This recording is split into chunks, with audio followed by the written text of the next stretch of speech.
All right, kids, I'm back for episode 2. I made a few adjustments since episode 1 because Papa's always trying to get better. First things first, I wore a hat because I got a lot of comments on my hair before. Thank you for that, those of you out there. I'm wearing a nice Team Nagara shirt. Shout out to Sheikh Faisal Tariq. I love that gym. I wish I could actually train there properly and get like a blue belt in jiu-jitsu, but that's for another story. Okay. Oh, I got this mic stand so I don't have to like bend over forward. Papa's got a little bit of height. Okay, so it's nice to be able to sit up a little straighter. There we go. I'm already looking better. Okay, I'm going to go back more to nutrition type stuff because that's what a lot of you probably follow me for. I'm not a nutritionist. I'm not a doctor, but I watch a lot of YouTube, so I'm pretty much an expert. Okay, so bulking versus cutting. Somebody asked me about this, I think, in one of the comments. Let's get into it. Okay, bulking and cutting. Let's just define it first. Bulking is where you're putting on weight, hopefully mostly muscle weight, by eating in a calorie surplus. That means you're eating more calories than you're burning. Cutting is the opposite. That's when you're in a calorie deficit and you tend to start losing fat. So you're cutting down and getting lighter as a result. So these are two strategies used by bodybuilders depending on what their goals are, whether they're trying to get bigger, increase muscle, or trying to get smaller and lose fat.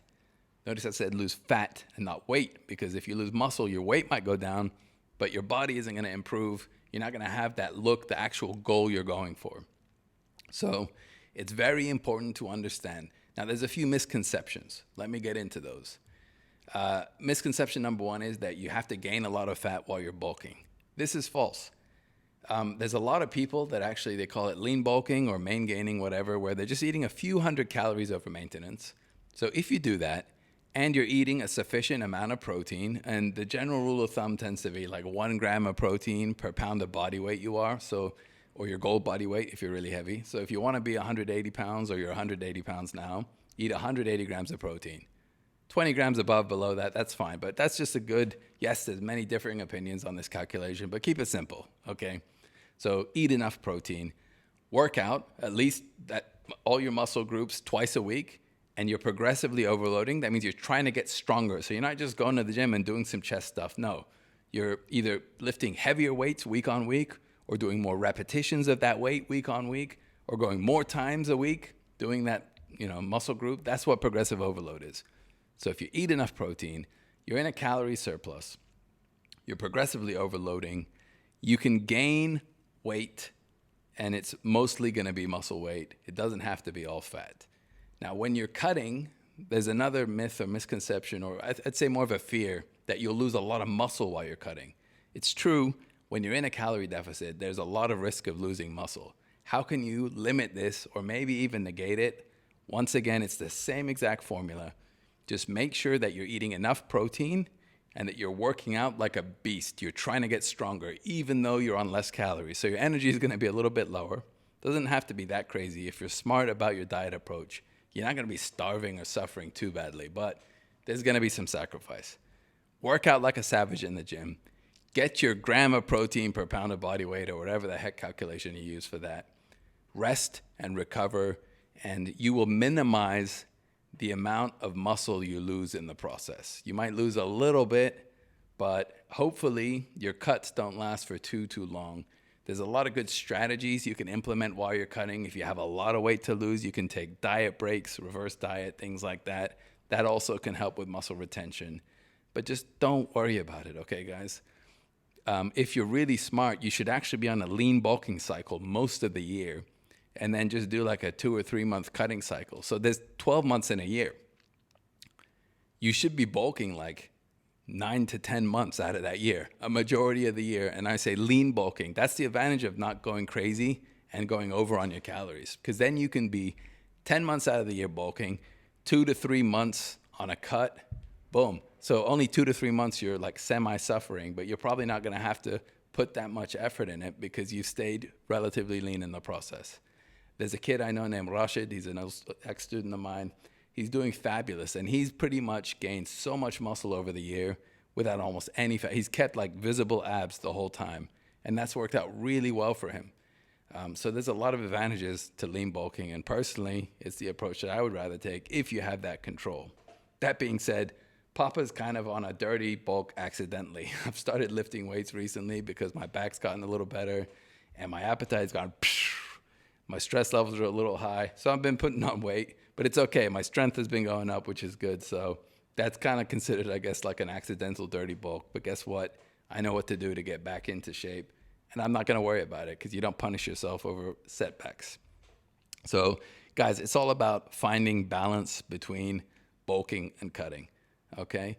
It really does depend. Like if you have a very specific timeline or specific goal, you might have to get a little more aggressive either way. But it's okay. Enjoy the process. It's amazing to see how, like, when you just follow some of these basic, simple rules, your body really does change. When you lose a kilogram, for example, of fat, like, you look different. I'm not saying a kilogram of weight, but actual fat, your body immediately looks different, even just 1 kg. When you gain a kilogram of muscle, which naturally is really hard to do, you look a lot bigger. So it's actually really fun, even if it takes you like, a year or two to reach your goal. Along the way, you're enjoying it because you're actually seeing massive changes in your physique, and you're just getting cut up and you're just looking bigger, and it just like it's actually kind of fun. It becomes, it's like very tangible. You know what I mean? When it's something that you can see in front of you, it's not like you have to wait and then unveil it at the end. No, you're enjoying it along the way. That's kind of a point I made in my last podcast. So there we go. Depending on your goals, depending on, your lifestyle, things like that, you can decide whether or not you go through bulking and cutting. Now, really quickly, I want to go through a few like food list items that might be helpful for bulking versus cutting. So I got a little paper here. I'm going to slightly read off of this because, Papa, he's too old to memorize stuff. But so I want to go through some of the main things that you should be eating every day. So you should be eating protein, you should be eating vegetables, you should be eating fruits.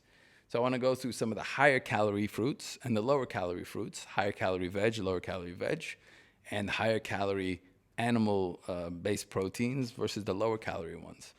So now there's two ways of going about doing this. You can still eat the high calorie foods on a cut. You just have to eat less of them. So either you eat less of the higher calorie stuff, or you eat the lower calorie stuff. And then even if you're bulking, you can still eat those foods. You just have to eat more of it. So there really is no rules to this, but this is something that just might help you with your food selection. Let's start with fruits. So avocado, technically it's a fruit. There's around 160 calories per 100 gram. There's actually 2 grams of protein in that too. So avocados are very, very helpful when you're bulking. They also have a lot of essential fats, so it's really good for your hormones too. Coconuts are another higher calorie fruit. There's 354 calories, quite a bit in coconut, and 3.3 grams of protein. This is all per 100 gram, guys. So coconut's quite high calorie, so maybe avoid those two if you're in a heavy cut, or make sure you're just eating a small amount, like 25, 30 grams of it, not the whole 100 grams at that calorie rate. Dates is another high calorie one, but once again, a huge amount of like protein, not protein, but there's like so many other like benefits to eating dates, a lot of vitamins and nutrients. I mean, the Bedouins in the old days, they used to go and like win wars off of just dates and goat milk, stuff like that. So, I mean, it brings you power. Trust Papa. Dates bring you power. So there's 282 calories and 2.5 grams of protein per 100 grams. So those are the higher calories. So if you're struggling to gain weight, those are some things that you should be incorporating, and they're also very healthy for you. Lower calorie fruits. Watermelon, oh my God, it's a goat. There's only 30 calories for 100 grams of that. Strawberries or any kind of berries, really. Blackberries, blueberries. If you're on a cut, berries are in there, and I love the taste of them too. They're very refreshing. Cantaloupe, like the melon, the orange-looking melon. Shamam, I think we call it in Arabic, right? Also very low calorie, only 34 calories. So these are all around 30, 34 calories. Papaya, around 40 calories.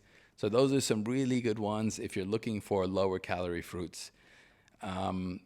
Let's get into the vegetables. Sweet potatoes are quite higher calories. So if you're trying to bulk, sweet potatoes are there, but they really fill you up too, though. So you're not going to be able to eat that much of them. There's a lot of fiber in them, but there's 86 calories per 100 gram, and you get actually 1.5 grams of protein in that. Corn is another one, 86 calories also with 3 grams of protein. And then peas. Peas is another vegetable that's slightly high calorie, but that has the highest amount of protein.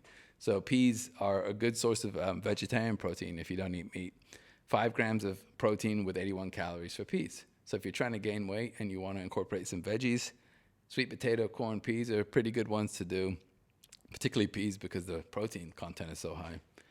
Low calorie vegetables. I mean, so many of the vegetables are low calories. That's why, like, you see salads, like, that's the poster for healthy eating. Like, just go eat a salad, and then people put like 1,000 calorie worth of dressing on it and ruin it. But cucumbers, only 15 calories for 100 grams. Spinach, 23 calories per 100 grams, and you get 2.9 grams of protein. Zucchini or kusa, right? That's a really low calorie one. 17 calories, is practically all water.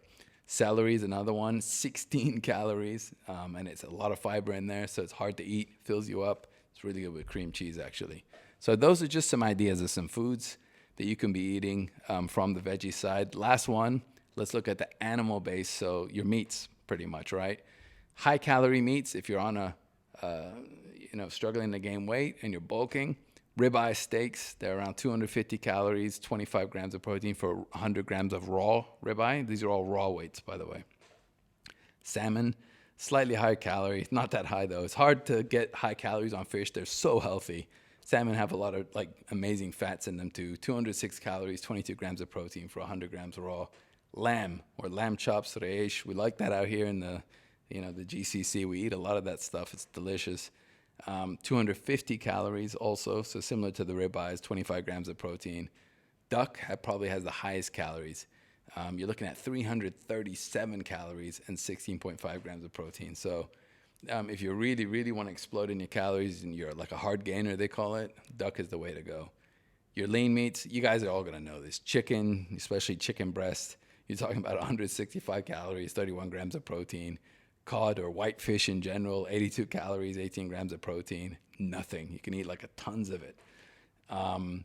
Shrimp, amazing, man, 85 calories, 20 grams of protein. And then you got the goat, egg whites. I mean, egg whites is like pure protein. So a whole egg itself isn't that bad. You're talking about 70 calories and 6 grams of protein. But the egg white on its own, 52 calories and 11 grams of protein. That's just, you can drink that in the gallons. So those are just some of the top foods that you could be looking into if you're trying to bulk or cut. I hope you enjoyed this episode. Let me know if you want a little more information about any of the specific areas, and we can dive a little bit more into detail. I'm trying to keep it a little shorter and a little bit more focused this time. Papa loves you all, except that one guy. You know who you are. Have a great day.